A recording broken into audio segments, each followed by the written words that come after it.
Yo, my name's David Vujanić. I do many things online. I'm a bit of a creative. You may have seen my face or you may have not. I'm not sure. I have also done many other things like some music videos, comedy, yeah, a bit of clothing, have a nice, all this stuff. But yeah, man, this is my kit story.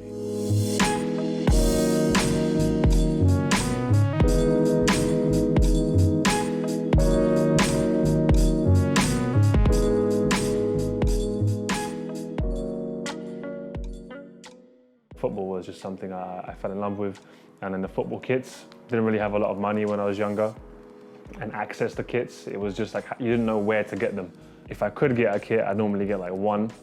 I'd beg my parents, and then they gave in and they'd buy me like one a year or like two a year. So I'd always kind of look forward to the next season and try and get my next kit.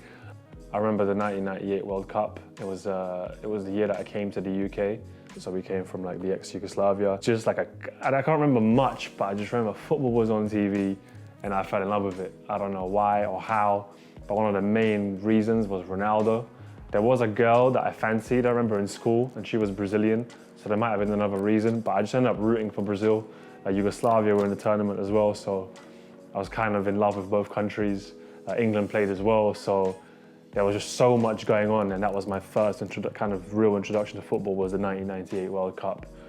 And that Ronaldo kit when Brazil lost the World Cup, was one of my first kits that I got. It might have been the first one. So then, for some reason, I don't know, I think my Owen was playing quite well at that time.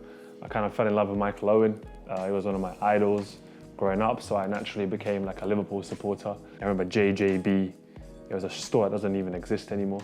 I believe it was, I don't know what season that was with the Reebok, but that was my first Liverpool kit. It might have been 2001 or 2.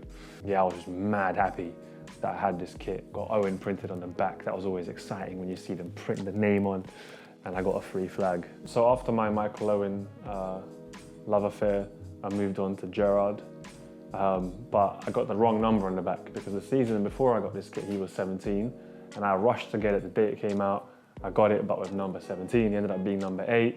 And then that season, Liverpool won the Champions League. That was a beautiful, beautiful moment. I was only like 14, maybe 15.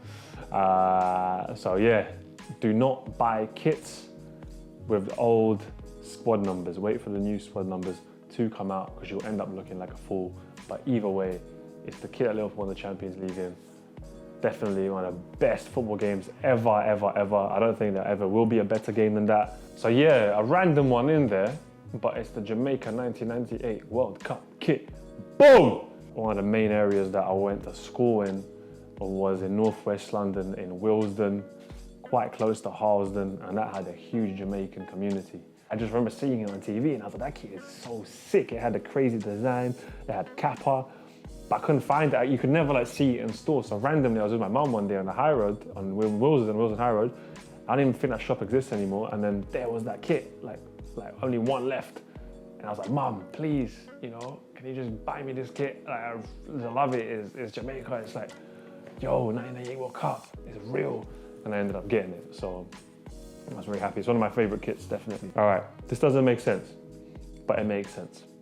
I was born into a Serbian family, which is now Croatia. I was born while Yugoslavia was breaking up in 1992. So that's why I came to the UK, because of people being silly.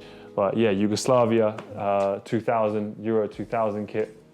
Had a great team, a few legendary players in it. Stankovic, you had Mihailovic, you had like Milosevic, Kezman. You had a goalkeeper, Kralj, Ivica Kralj, number 1. He was one of the first guys to do it with the sweatpants. Pixi, oh, Savicevic, oh, that Yugoslavia team was crazy. But it was only like a few years after the country broke up. But so it went from Yugoslavia to then Serbia and Montenegro. They even qualified for a World Cup in 2006, but they lost 6-0 to Argentina with like 49 passes.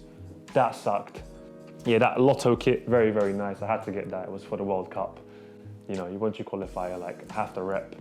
So I managed to rep. However, didn't go too well in the World Cup. And then I think post-World Cup, they were like, you know what? I think Montenegro found out that Serbia was cheating on them. They saw the text messages on each other's phones. They were texting other countries. And then Serbia were like, yo, we're gonna have to divorce. So Montenegro threw a referendum party, and then the referendum party was like, yo, they threw all the fireworks in the air and they decided that they wanted to be independent, an independent woman.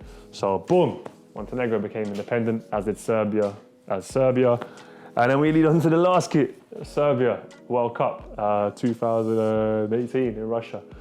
Finally, for myself as well, it was a very beautiful moment because I ended up, as life carried on, I ended up working in football, and then all these things in my head and in my life kind of just came together. Serbia, Puma, I ended up working for a thing for Puma and Copa 90. I got all the kits, and Serbia ended up drawing Brazil in the group. So that was sick. I ended up actually watching Serbia play Brazil at a World Cup game. Yeah, it was very beautiful, that moment, even though Serbia lost 2-0. It was a very, very, just, I don't know, like a moment which goes 360 in your life, and it all kind of connects, and you're sitting there in Moscow at the World Cup, watching these two countries, which, it just shows you how football really is a sport for the people, and the amount of stories you can have from football is insane, absolutely insane. And it kind of maybe even pointed to me how unique my story was. And I've got so many more kits. So this is just 1/10 of the collection, maybe even 1/20th. Oh, so many bloody kits because I ended up working in football and I got even more kits. Yeah, I love kits, man. They're just iconic. They represent time. They capture moments. Kits they just transcend the game itself because they're just they're like a photo, aren't they? Or like a memory in your head, a beautiful memory. Yeah, so much emotions tied to actual pieces of clothing and their designs. So yeah, I'm a big, big lover of football kits.